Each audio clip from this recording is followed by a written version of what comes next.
श्री गणेशाय नमः। राधे कृष्णा कथा कहानियाँ में आपका स्वागत है। आइए जानते हैं कि क्यों रखा जाता है सकट चौथ का व्रत। रोचक पौराणिक कथा किस देवता से ये संबंधित है।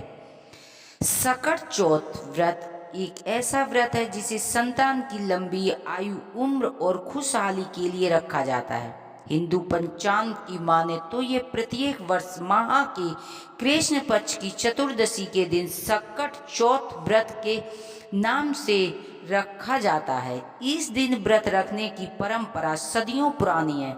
इसे सकट चौथ के अलावा संकटी चतुर्दशी, तिलकुट्टी, माघ चतुर्दशी भी कहा जाता है।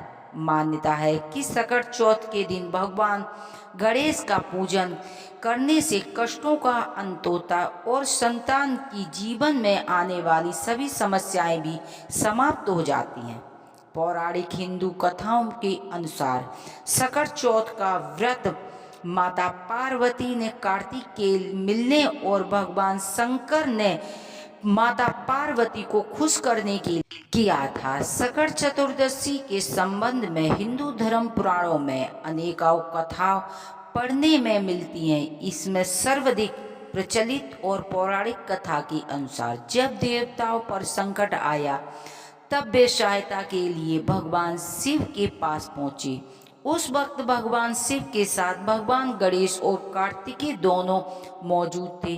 भगवान शिव ने भगवान कार्तिक और भगवान गणेश से देवताओं की समस्याओं का समाधान कौन करेगा यह पूछा। इस पर दोनों ने स्वयं समझ बताते हुए संकट का निवारण करने की बात कही। उनकी बात सुनकर भगवान शिव ने दोनों की परीक्षा लेने का निर्णय करते हुए कहा कि तुम दोनों में से जो सबसे पहले पृथ्वी की परिक्रमा करके आएगा वही देवताओं की सहायता करने जाएगा। पिता के आदेश सुनकर कार्तिकेय ने अपने वाहन मयूर पर बैठकर पृथ्वी की परिक्रमा करने चल पड़े।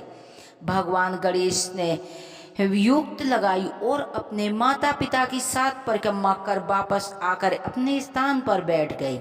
भगवान गणेश के भगवान शिव प्रसन्न हुए और गणेश जी को ही देवताओं का संकट दूर करने की आज्ञा दी। साथ ही यह भी कहा कि चतुर्दशी के दिन जो भी व्यक्ति भगवान गणेश की पूजा करेगा और रात्रि में चंद्रमा को अर्घ्य देके उस व्यक्ति के जीवन के सारे संकट दूर हो जाएंगे। सकट चतुर्दशी का पूजन। सकट चतुर्दशी के दिन सूर्य उदय से पूर्व उठकर स्नान से निवृत्त होकर सूर्य को जल अर्घ्य देना चाहिए। इसके बाद अपने पूजा स्थान को स्वच्छ करें और दैनिक पूजा करने के बाद संकट चतुर्दशी का संकल्प लें। अपने दाहिने हाथ में जल और उसमें सिक्का, सुपारी, अक्षत और पुष्प लेकर व्रत का संकल्प करें।